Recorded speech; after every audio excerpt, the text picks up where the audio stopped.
Product ஞாயிறு பட்டிமன்றம் season 2 forward by Orthozen. எங்கும் தமிழ் எங்கள் தமிழ் ஜீ தமிழ் ஞாயிறு பட்டிமன்றம். வெற்றி பெற பெரிதும் தேவை அறிவா உழைப்பா? அன்பார்ந்த பெரியோர்களே, அன்பினும் இனிய தாய்மார்களே, கேசிஎஸ் காசிநாடார் கலை அறிவியல் கல்லூரியினுடைய ஆற்றல் மிகு நிர்வாகிகளே, கடமை கண்ணியம் கட்டுப்பாடு என்பதனை தன்னுடைய தாரக மந்திரமாக கொண்ட இக்கல்லூரி முதல்வர் அவர்களே, போற்றுதலுக்குரிய இளைஞர்களே, இல்லங்களில் இருந்து மகிழ்ச்சி தந்து கொண்டிருக்கக்கூடிய இனிய குழந்தைகளே, அழியாத அறிவும் சலியாத உழைப்பும் கொண்ட கேசிஎஸ் காசிநாடார் கலை அறிவியல் கல்லூரியினுடைய மாணவ மாணவிகளே, உங்கள் அத்துணை பேருக்கும் சீத்தமிழ் தொலைக்காட்சியின் சார்பில் எனது பணிவான வணக்கம்.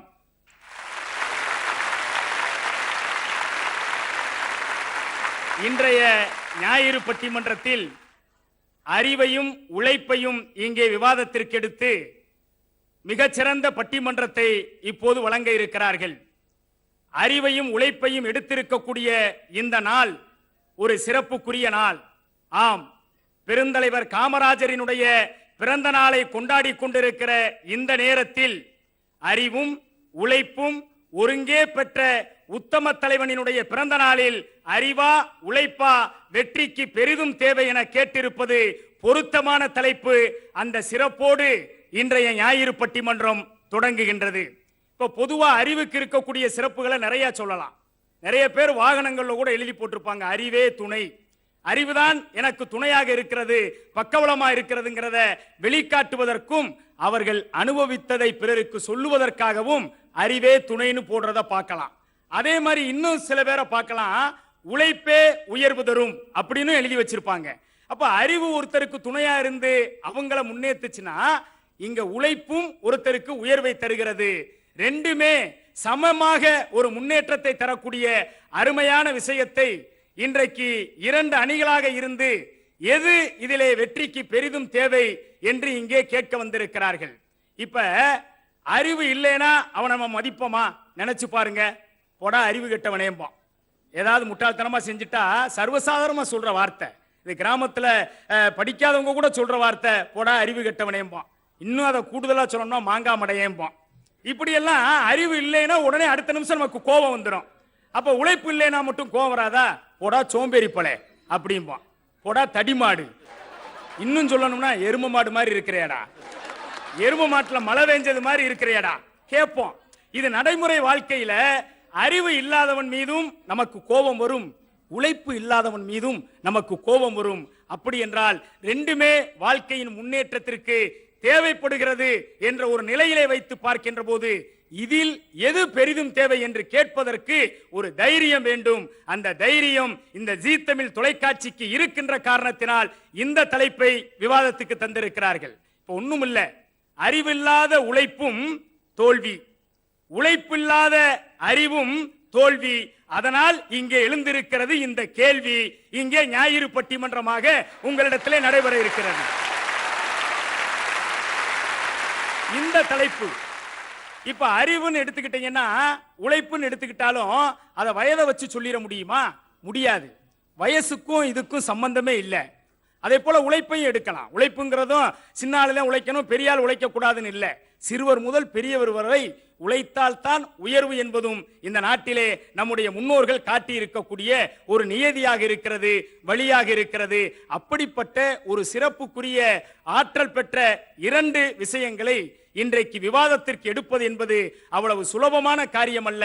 இதிலே பேசக்கூடிய பேச்சாளர்கள் நிறைய தேடல்களோடு இங்கே வந்து இந்த பட்டிமன்றத்திலே பங்கேற்க வந்திருக்கிறார்கள். அது மட்டுமல்ல, இப்ப அறிவே இல்லைன்னு சொன்னா என்ன செய்வாங்க? அறிவு இல்லைன்னு சொன்னா நனைஞ்சு சுமக்கிறான்டா அப்படின்னு சொல்லுவாங்க. கிராமத்துல நனைஞ்சு சுமக்கிறதுனா ஒரு 100 ரூபாய் செலவு இருக்கிறப்ப அந்த வேலையை பார்த்துட்டோம்னு வச்சுக்கோங்க, அதை சரி பண்ணிடலாம். 100 ரூபாய் இருக்கிறப்ப அதை சரி செய்யாம அதை மேலும் மேலும் பழுதாக்கிட்டு அதுக்கு 1000 ரூபாய் செலவானதுக்கு பின்னால இப்ப போய் இதை செஞ்சிருன்னு சொல்றாங்க இல்லையா, அதுக்கு பேருதான் நனைஞ்சு சுமக்கிறதுன்னு பேரு. இதை அறிவில்லாட்டி இந்த நிலை தான் ஏற்படுங்கிறத அன்னைக்கே சொல்லி இருக்கிறாங்க. அதே மாதிரி உழைப்பு இல்லாட்டி என்ன ஆகும்?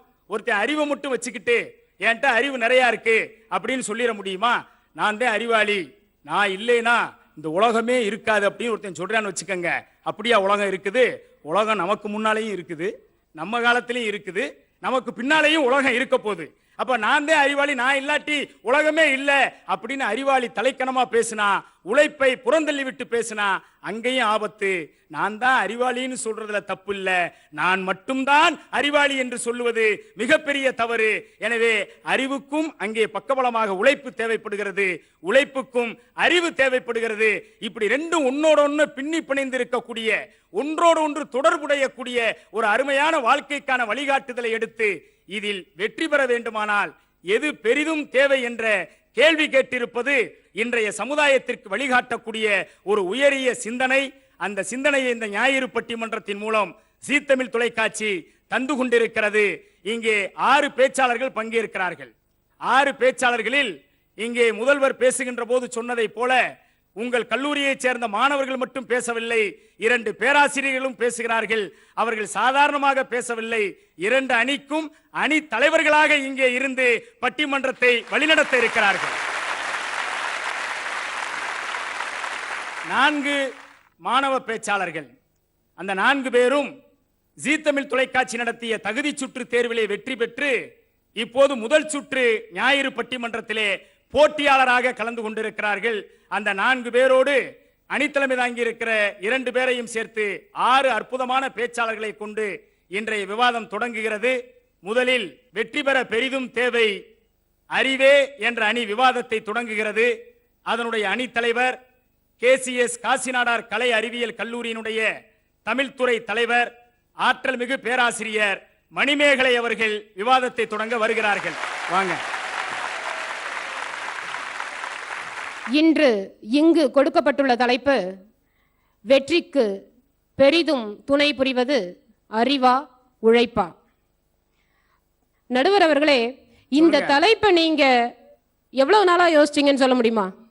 எவ்வளவு நாளா யோசிச்சோம்ங்கிறதெல்லாம் இல்ல, எப்ப யோசிச்சோம்ங்கிறதே முக்கியம்.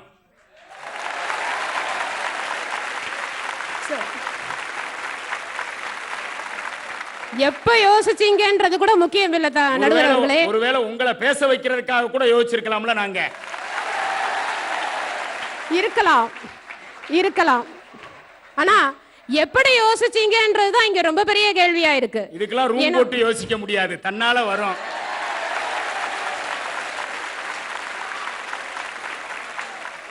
உங்களுடைய தலைப்பிலேயே சிலப்பதிகாரத்துல வருவது போல வருவது உரைத்தல் அப்படின்னு சொல்ற மாதிரி வெற்றி பெற துணை புரிவது அறிவா உழைப்பா அப்படின்னு சாதாரணமா கேட்டிருந்திருக்கலாம். ஆனா இங்க பெரிதும்னு சொல்லும் பொழுதே நீங்க அறிவுங்கிற முடிவுக்கு தான் வந்திருக்கிறீங்கன்றதே தெரிஞ்சிடுது. பட்டிமன்றம் இதற்கு மேல தேவைங்கிறதே அடுத்த கேள்வியா வருது. மனிதனின் அடையாளம் என்பது, அதாவது விலங்கினத்திலிருந்து மனிதனை அடையாளம் பிரித்து காட்டுவது அவனுடைய பகுத்தறிவு என்று கூறலாம். இங்கேயே அறிவு என்பதுதான் ஒவ்வொருவருக்கும் முன் நின்று அவனை வழி நடத்துகிறது.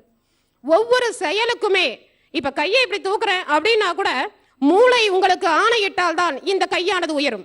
ஒரு சின்ன செயலுக்கே அறிவு உங்களுக்கு ஆணையிட வேண்டும் எனும் பொழுது உங்களுடைய ஒவ்வொரு நடவடிக்கைக்கும், உங்களுடைய ஒவ்வொரு ஆற்றலுக்கும், உங்கள் வாழ்க்கையின் எல்லா பங்குகளுக்கும் உங்களுடைய அறிவுதான் முன்னின்று துணை புரிகிறது. அப்படிங்கிறதுல யாருக்குமே எந்த விதமான சந்தேகமும் வர்றதுக்கு வாய்ப்பே கிடையாது.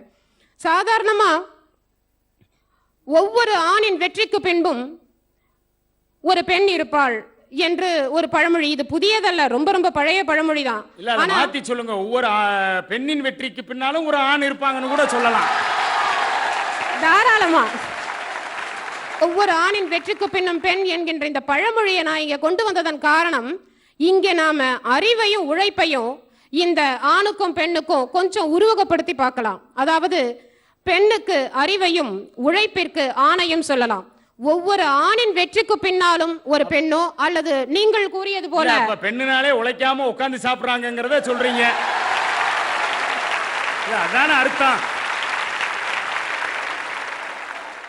பெண் என்பவள் உழைக்க வேண்டும் என்று எந்த விதமான புராணத்திலேயோ அல்லது வரலாற்றிலேயோ கூறவில்லை. ஆனாலும் நாங்கள் உழைத்துக் கொண்டிருக்கிறோம், இன்னமும் உழைப்போம், நாட்டிற்காகவும் கல்லூரிக்காகவும் மாணவர்களுக்காகவும். உத்தியோகம் புருஷ லட்சணம் என்று ஆண்களுக்கு தான் கூறப்பட்டுள்ளது, பெண்களுக்கு அல்ல.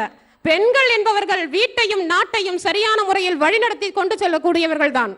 எனவே இங்க பெண்ண அறிவுக்கும் ஆன உழைப்புக்கும் கொஞ்சம் உருவகப்படுத்தலாம்னு சொல்லும் பொழுது ஒவ்வொரு வீட்டிலும் ஒவ்வொரு நாட்டிலும் ஒவ்வொரு சமுதாயத்திலும் இங்கு சொல்லப்படுகின்ற ஒரு சிறிய தத்துவங்கள் ஒவ்வொரு உழைப்பின் பின்னும் அறிவு என்பது இவ்வாறு செயல்பட வேண்டும் என்று வழி நடத்தினால்தான் அந்த உழைப்பானது சிறந்த பலனை அடைய முடியும். இப்ப உதாரணமா நம்ம கல்வி நிறுவனங்களையே எடுத்துக்கலாம். கல்வி நிறுவனங்கள் உழைப்பாளர்களை உற்பத்தி செய்து அனுப்புவதில்லை. நல்ல அறிவு சான்ற மாணவர்களை இந்த சமுதாயத்திற்கு இனி வரப்போகின்ற நம்முடைய நாட்டின் மிகப்பெரிய வருங்காலத்திற்கு அருமையான ஒரு புதிய சமுதாயத்தை புதிய வருங்காலத்தை ஏற்படுத்துவதற்காகவே எங்களுடைய மாணவர்களை நாங்கள் ஒரு புதிய அறிவின் முதல் படிகளாக நாங்கள் இங்கு உருவாக்கி அனுப்புகின்றோம். அறிவு சிகரங்கள் தானே நம்ம முன்னால உட்கார்ந்து இருக்கிறாங்க.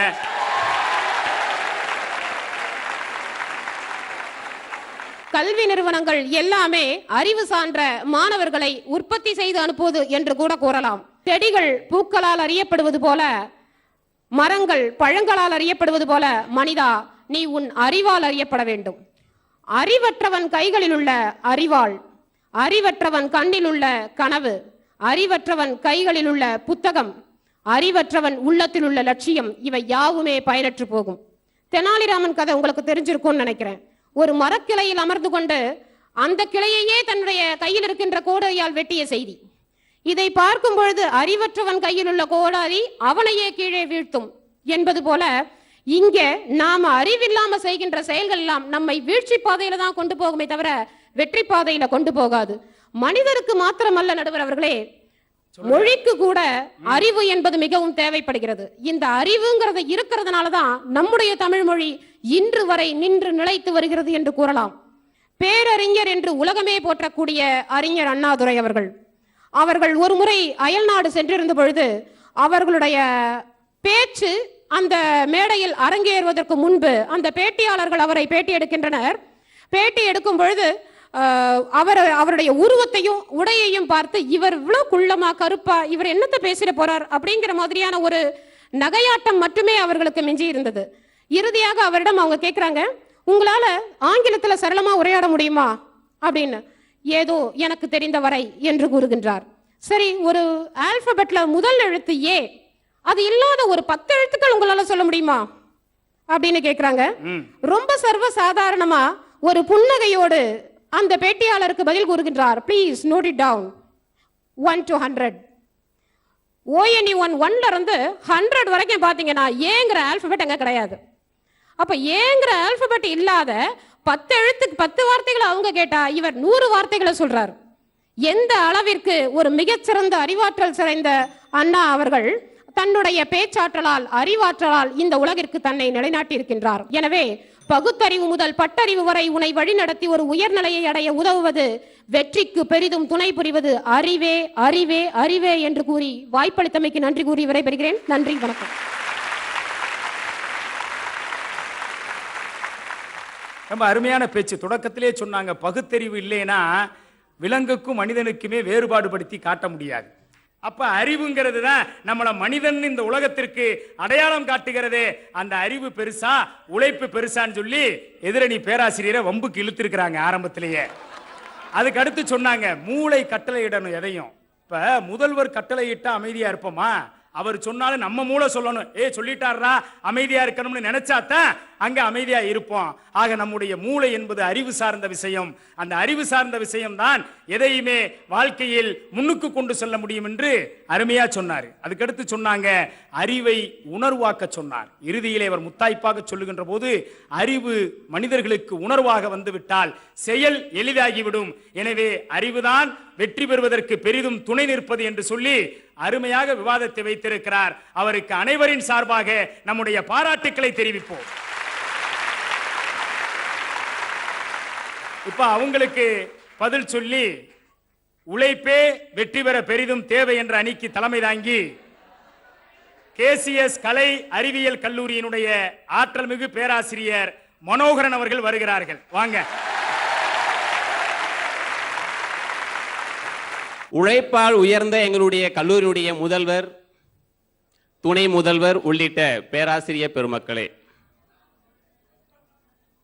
கருப்பா பயங்கரமா பயங்கர கருப்பா. அதாவது நான் என்ன பயங்கரமான ஆளா? சரி, அப்படித்தான் சொல்லிட்டு விட்டுருவாருன்னு பார்த்தா பயங்கர கருப்பா. ஐயா நீங்க உங்களுக்கு எதனால இப்ப சிகப்பா தெரியுது முகம்? ஐயா நீங்க கொஞ்சம் அவசரப்படுறீங்க. நீங்க அப்படிலாம் இல்ல. அப்படிலாம் இல்லையா? அப்புறம் எப்படி? கருப்பா இருந்தா கூட நல்லா கலையா இருக்கீங்க. ஓ,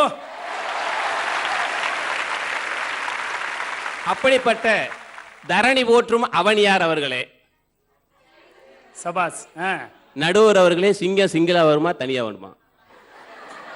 சிங்கம் தனியாத்தே வரும். சிங்கம் எப்பவுமே கூட்டமாத்தே வரும். எப்படி? பாருங்க, முன்னாடி பாருங்க எங்க சிங்கங்களை.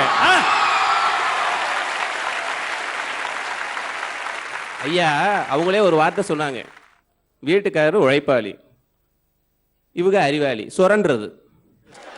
ஓ, உழைச்சிட்டு வர்ற காசை எப்படிடா சுரண்டலாம்ங்கிறதுல அறிவாளி. அதுக்கு ஒரு அறிவு வேணுங்கய்யா. அப்ப வீட்டுக்காரரு ஏமாளிங்கிறீங்களா? உழைக்கிறவங்க கொஞ்சம் ஏமாந்தேன் போக வேண்டியிருக்கு. உழைப்பாளிக்கு ஏமாளிங்கிற பட்டம் தான் நாட்டுல. இருந்தாலும் அவர்களை வைத்து அவர்கள் முன்னேறி கொள்கிறார்கள். அடுத்த செய்தி, பியூரிக் யூரி. பியூரிக் யூரி பாரிஸ்ல ஒரு பேராசிரியர் இருந்தவர். அவருடைய மரணத்துக்கு பின்னால் அவருடைய மனைவி மேரி கியூரிக்கு பேராசிரியர் பதவியை கொடுக்கிறார்கள். அவருடைய உழைப்பு என்ன தெரியுமா? மிகச்சிறந்த மருத்துவ பொருளான பொலேனியம், ரேடியம் என்கின்ற 2 பொருள்களை கண்டுபிடித்ததுங்க ஐயா. கண்டுபிடிச்சாங்க. அவருடைய உழைப்பில் இருந்து கிடைத்த வெற்றி அது சாதாரண விஷயமா? எதிர்நீச்சல் திரைப்படத்துல கவிஞர் வாலி எழுதுகிறார், வெற்றி வேண்டுமா போட்டு பாரடா எதிர்நீச்சல், சர்தான் போடா தளவிதி என்பது வெறும் கூச்சல். அதுக்கடுத்து பார்த்தோம்னா வரலாற்றில் இடம்பெற்ற கஜனி முகமது, அவர் 16 முறை போரிட்டு தோற்று போனவர். சரி, அவருடைய அறிவு சொன்னது, இனிமேல் இது சரிப்பட்டு வராது, அவர் அதுக்கு சரிப்பட்டு வரமாட்டார். உடனே அவர் அந்த எதிரிக்கு பயந்து போய் ஒரு குகையில அப்படியே மேல் நோக்கி பார்த்து கொண்டு படுத்து கிடந்தார். அப்பொழுது ஒரு சிலந்தி அந்த கூட்டை கட்டி கொண்டிருக்கிறது. மேலே ஏறுகிறது, கீழே விழுகிறது, மறுபடியும் ஏறுகிறது. அப்படியே அவருடைய முயற்சியை பார்த்து கொண்டிருக்கிறார், விடாமுயற்சியை, உழைப்பை. அவருக்கு அங்கு கற்றுக் கொடுத்தது எது தெரியுமா? உழைப்பை, சிலந்தி பூச்சி.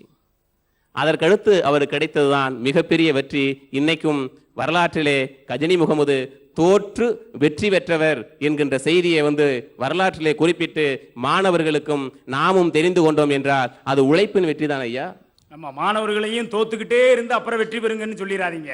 எங்கள் மாணவர்கள் அப்படிப்பட்டவர்கள் இல்ல. அதெல்லாம் எப்படி இருப்பாங்க தெரியுமா? உள்ளம் தேறி செய்வினையில். கவிமணி சொல்றாரு, அப்படிப்பட்ட மாணவர்கள். உள்ளம் தேறி செய்வினையில் ஊக்கம் பெருக உழைப்போமேல், பள்ளம் உயர்மேடாகாதோ பாறை பொடியாய் போகாதோ என்ற உணர்வுடையவர்கள் எங்களுடைய மாணவர்கள், உழைப்பால் உயர்ந்தவர்கள். வாய்ப்பு கொடுத்த எங்களுடைய கல்லூரிக்கும் ஜீ தமிழ் தொலைக்காட்சிக்கும் நடுவர் ஐயா அவர்களுக்கும் நன்றி கூறி விடைபெறுகிறேன். நன்றி, வணக்கம்.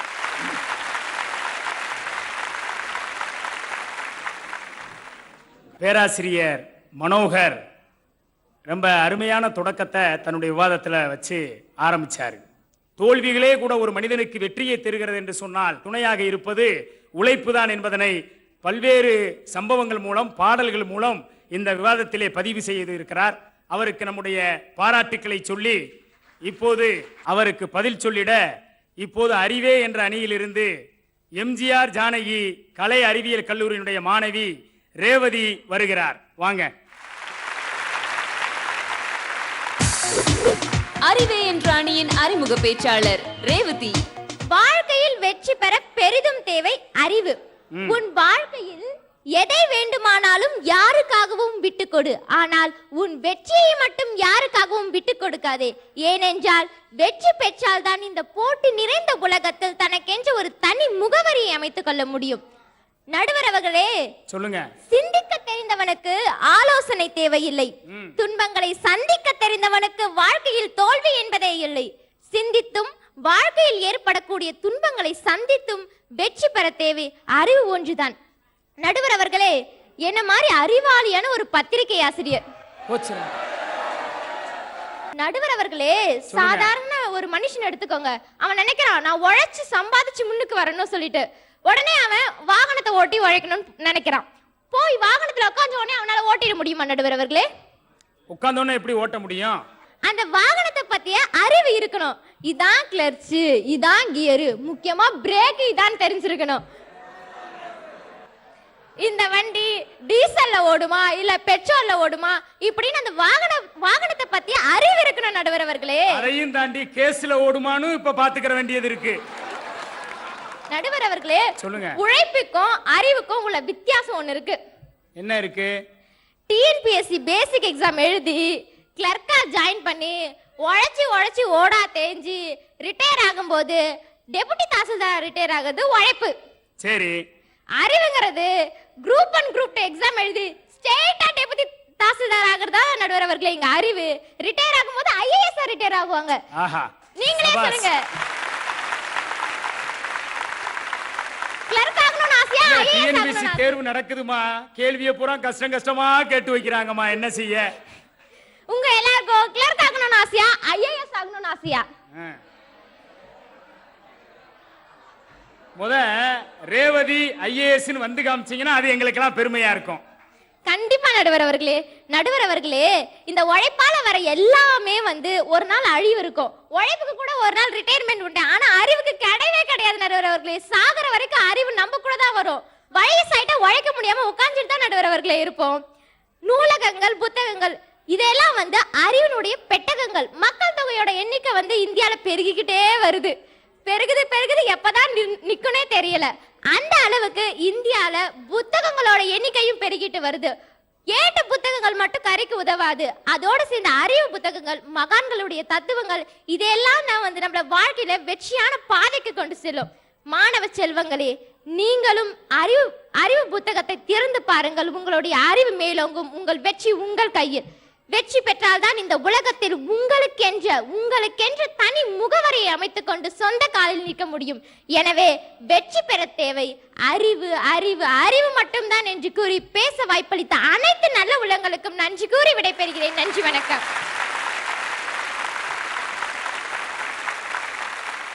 மாணவி ரேவதி, அறிவுதான் இந்த போட்டி நிறைந்த உலகத்தில் வெற்றியை தேடி தரும்னு சொல்லி விவாதத்தை தொடங்கி, அறிவுக்கு அழிவே இல்லை, சாவே இல்லை, உழைப்பு கூட ஒரு கட்டத்துக்கு மேல் நம்மால் உழைக்க முடியாத உடல்நிலை வந்துவிடும், ஆனால் அப்பொழுது கூட அறிவு வேலை செய்து கொண்டே இருக்கும்.